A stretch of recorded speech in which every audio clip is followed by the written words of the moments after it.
네, 신속 검사를 하는 곳도 있고 아직 아닌 곳도 있습니다. 헷갈리고 혼란스럽습니다. 윤영탁 기자가 정리를 해드리기 위해 나와 있습니다.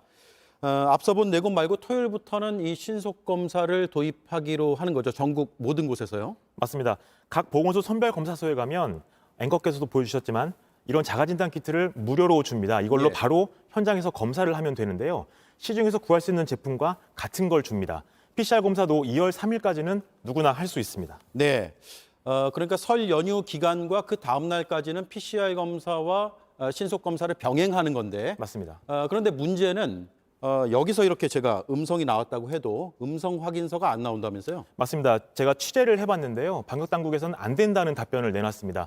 좀 더 자세하게 정확하게 말씀을 드리면 지도에서 광주와 평택, 아까 리포트에 나왔던 그 네 곳에서는 가능한데 서울 등 다른 지역은 음성 확인서가 발급이 안 됩니다. 예. 그 밖의 지역은 PCR 검사, 지금처럼 PCR 검사만 음성 확인서를 받을 수 있는 겁니다. 예. 다만 2월 3일부터는 전국 전체로 확대가 되기 때문에 그때는 아까 리포트에서 나왔던 것처럼 자가진단 키트로 검사를 해도 음성 확인서를 받을 수 있습니다. 네. 다만 선별검사소에 가서 해야 됩니다. 그렇군요. 그러니까 지역과 날짜를 잘 따져봐야 될 것 같습니다. 네.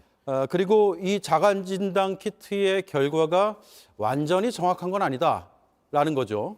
맞습니다. 방역 당국도 정확도가 50% 그러니까 절반만 맞을 거다 이렇게 예측을 하고 있는데요. 이것도 의료진이 했을 때 이 정도 수치가 나온다는 겁니다. 예. 진단검사학회가 밝힌 내용을 보면 일반인이 검사를 하면 정확도가 민감도라고 표현됐죠. 정확도가 20% 미만이다 이렇게 밝혔습니다. PCR 검사는 유전자를 증폭시켜서 바이러스를 찾는데 자가키트는 그렇지 않기 때문에 바이러스량이 적은 확진자는 음성이 나올 수 있다는 겁니다. 네, 정확도가 떨어지는 것에 의존해야 되는 그런 상황인데 그렇게 되면 혼란이 더 커지는 거 아닙니까? 맞습니다. 그런데 마땅한 대안이 없다는 게 정부의 설명입니다. PCR 검사는 85만 명까지만 할 수 있어서 100만 명 또 200만 명이 검사를 받아야 하면 감당이 안 됩니다. 때문에 고령층이나 고위험군부터 검사를 받게 하겠다는 겁니다.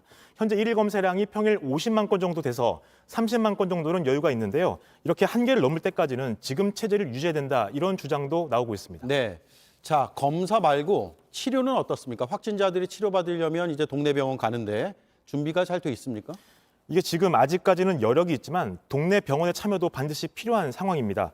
그런데 당장 다음 주까지는 준비가 되지 않을 가능성이 높은 상태입니다. 의료진의 24시간 상주 문제와 또 확진자와 마주치지 않게 병원 내에서 동선을 가르는 문제 등이 제대로 해결되지 않았습니다. 오히려 정부는 동네 병원이 참여하는 게 병원 방역에는 약점이라면서 현 시스템을 최대한 활용하겠다고 했는데요. 재택치료자 5만 8천 명을 한계로 보고 있는데 이미 60% 넘게 차 있는 상황입니다. 때문에 확진자 10,000명씩 일주일만 나와도 당장 내일은 더 많이 나올 것 같은데요. 대응이 힘들어질 수 있는 겁니다. 그렇군요. 윤영탁 기자였습니다. 잘 들었습니다.